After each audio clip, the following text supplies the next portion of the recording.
भारत का जो संविधान है, जो उसकी उद्देशिका है, जो उसकी प्रेम्बल है, जो उसकी मूल भावना है, वो क्या कहती है? उसमें लिखा है, हम भारत के लोग भारत को एक प्रभुत्व संपन्न समाजवादी पंथ निरपेक्ष लोकतंत्रात्मक गणराज्य बनाने तथा उसके समस्त नागरिकों को सामाजिक, आर्थिक और राजनीतिक न्याय, विचार अभिव्यक्ति, विश्वास, धर्म उपासना की स्वतंत्रता, प्रतिष्ठा, अवसर की समता प्राप्त कराने के लिए तथा उन समय व्यक्ति की गरिमा, राष्ट्र की एकता और अखंडता सुनिश्चित कराने वाली बंधुता बढ़ाने के लिए दृढ़ संकल्पित होकर अपनी संविधान सभा में आज तारीख 26 नवंबर 1949 ईस्वी मिति मार्गशीर्ष शुक्ल संवत सप्तमी 2006 विक्रमी को ऐतद द्वारा इस संविधान को अंगीकृत, अधिनियमित और आत्मर्पित करते हैं। ये शपथ खाई थी उन लोगों ने जिन्होंने भारतीय संविधान को अपने हाथ में लिया था, डॉक्टर बाबा साहब अम्बेडकर के द्वारा सौंपा गया था और लगभग 289 लोगों ने हस्ताक्षर किए थे। जब हम लिखा डॉक्टर बाबा साहब अम्बेडकर ने, तो इसी पे विरोध हो गया। सब अलग अलग धर्म और जाति के लोग ये चाहते थे कि उनके धर्म का नाम संविधान में आना चाहिए। हिंदू चाहते थे कि हिंदू शब्द आना चाहिए, मुसलमान चाहते थे कि उनके कुरान का नाम आना चाहिए, सिख भी चाहते थे। सभी अपने अपने धर्म की वकालत कर रहे थे। तो उन्होंने हम लिखा, हम का अर्थ क्या है?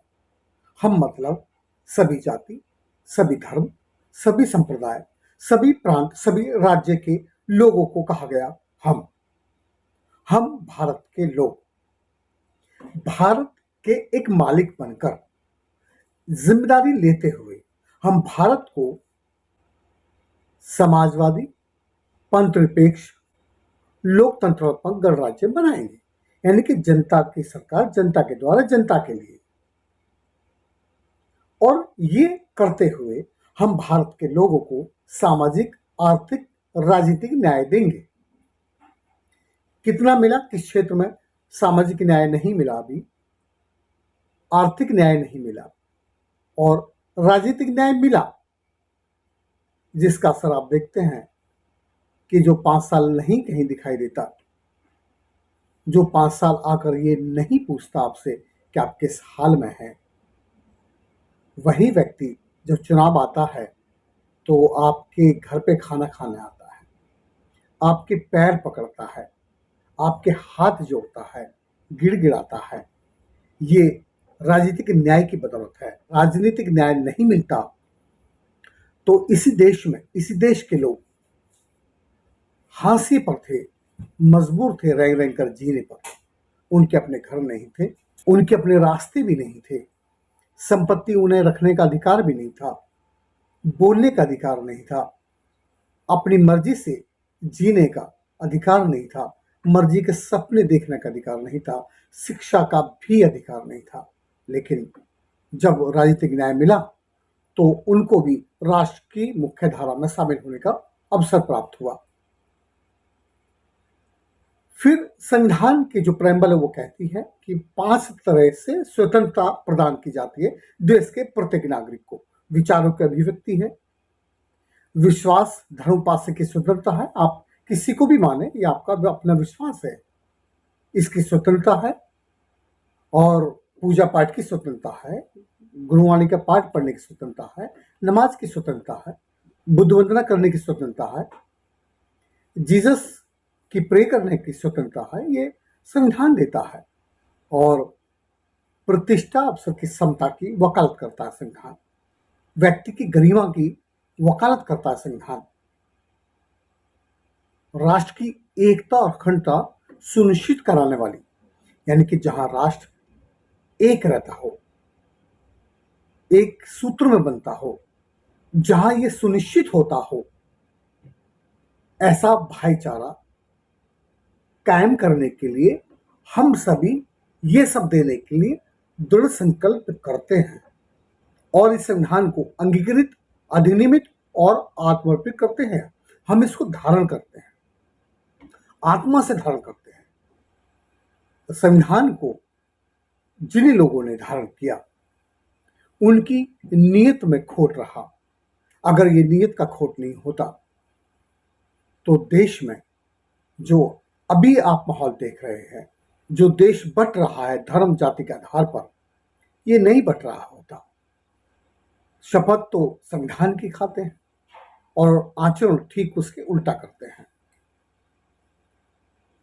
संविधान के बल पे जो लोग संसद में जाते हैं वो वहां संविधान की वकालत नहीं करते, वो अपने धर्म, अपनी जाति की वकालत करते हैं। यही कारण है कि देश आज उस दहलीज पे खड़ा है जहां हम सब एक दूसरे के दुश्मन बनते जा रहे हैं। लोगों में नफरत के बीज बोए जा रहे हैं जानबूझकर। असुरक्षा की भावना है लोगों में और व्यक्ति भौतिक संसाधनों की उपलब्धियों को लूट खसोट कर पैसा इकट्ठा करने को ही जीवन मानता है। संविधान इसकी इजाजत नहीं देता। संविधान समता, स्वतंत्रता, बंधुता, न्याय की वकालत करता है, उसकी हिमायत करता है। तो ये हम सबकी जिम्मेदारी है कि हम संविधान को समझें, तबकि संविधान को पढ़ाना, संविधान का प्रचार प्रसार शिक्षा संस्थानों का दायित्व था, सरकारों का दायित्व था, संवैधानिक पदों पर बैठे लोगों का दायित्व था, लेकिन संविधान का प्रचार नहीं किया गया। लोगों के नियत का खोट देखिए कि उन्होंने अपने धर्म का तो प्रचार किया, वो धर्म जो हमको एक दूसरे से जुदा करता है, एक दूसरे से अलग करता है। लेकिन जो संविधान हमको एक सूत्र में बांधता है, जहां हम हिंदू, मुस्लिम, सिख, ईसाई, पारसी, बुद्धिस्ट, जैन नहीं है, जहां हम यूपी, बिहारी, बंगाली, मराठी, उड़िया नहीं है, वहां हम सब भारतीय हैं। जिस नियम को हमारे पूर्वजों ने मिलकर बनाया था, उसको धारण किया गया था। हम उसको तो अपना धर्म ग्रंथ नहीं मानते, हम उसको अपना धर्म ग्रंथ मानते हैं जो हमको एक दूसरे से अलग रखने की हिमायत करता है, वकालत करता है। ऐ मेरे देश के लोगों, हम सब भारतीय हैं। हम अपने पराये से ऊपर उठकर, धर्म जाति से ऊपर उठकर राष्ट्र की एकता के लिए काम करें और भारत को एक अच्छा भारत, सशक्त भारत, शिक्षित भारत, समृद्ध भारत बनाने का प्रयास करें। मेरी बात यहीं समाप्त होगी। यदि आपको ये वीडियो अच्छा लगा हो तो प्लीज़ कमेंट्स कीजिए, मेरे चैनल को सब्सक्राइब कीजिए, लाइक कीजिए और ये मेरा नंबर है 9643699499। हो सके तो मुझे कॉल कीजिए। जय भीम, जय भारत, जय संविधान।